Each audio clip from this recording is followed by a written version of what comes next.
नमस्कार विद्यार्थी मित्रांनो, MST CET 2024 ऑनलाईन पद्धतीने अर्ज भरण्याची वाढीव मुदत संपून गेलेली आहे।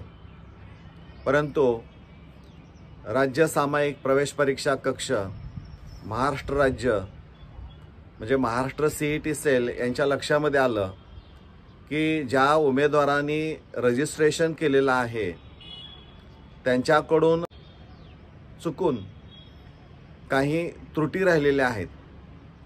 त्या त्रुटींची दुरुस्ती करण्यासाठी करेक्शन विंडो दिनांक 20 मार्च ओपन केलेली आहे आणि 22 मार्च पर्यंत ती ओपन राहणारी आहे। म्हणजे 20 मार्च ते 22 मार्च या कालावधीमध्ये विद्यार्थ्यांनी स्वतःच्या लॉग इन मधून काही अर्जामधील ज्या काही त्रुटी राहिलेल्या आढळत आहेत दिसत आहेत त्या दुरुस्त करण्यासाठी ही विंडो ओपन केलेली आहे।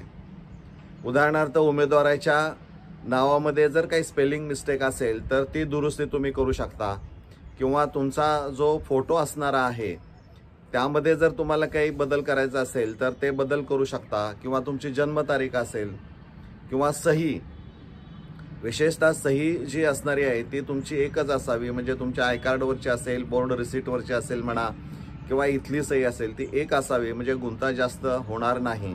लिंग असेल, PCB ठेवलेला आहे पण तुम्हाला वाटतंय की PCM पण ठेवला पाहिजे, त्यासाठी मग तुम्हाला जी काही वाढीव शुल्क त्याची जी शुल्क असणार आहे त्या शुल्क सहित पुन्हा तुम्हाला ऑनलाईन पद्धतीनं अर्ज भरावा लागणार आहे। म्हणजे ह्या सगळ्या दुरुस्त्या तुम्ही करू शकता। म्हणजे इथं तुम्हाला चांगली संधी या महाराष्ट्र CET सेलकडून उपलब्ध करून दिलेली आहे। त्यामुळं सर्व विद्यार्थ्यांना विनंती आहे की स्वतःच्या लॉग इन मधून या गोष्टी पुन्हा एकदा काळजीपूर्वक पहा, खरंच त्यामध्ये काही त्रुटी राहिलेल्या आहेत का, आणि जर राहिल्या असतील तर त्या दुरुस्त करा। आणि त्याचबरोबर आपण दुरुस्त केल्यानंतर आपले जे काही मित्र परिवार असणार आहे त्यांच्यामध्ये पण या पद्धतीने चर्चा करा, त्यांनाही सांगा की 22 तारखेपर्यंत आपल्याला ह्या दुरुस्ती करणं शक्य आहे, त्यासाठी ती विंडो ओपन आहे, तर वेळेमध्ये ह्या दुरुस्त्या आपण करून घेणं गरजेचं आहे।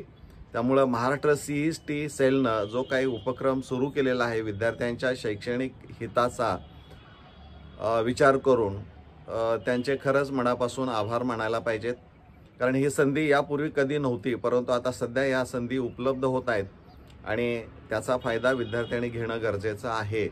तर विद्यार्थी मित्रांनो, जाणीवपूर्वक या गोष्टीकडे आपण पाहायचं आहे आणि मित्रांनाही आपण सांगायचं आहे। धन्यवाद।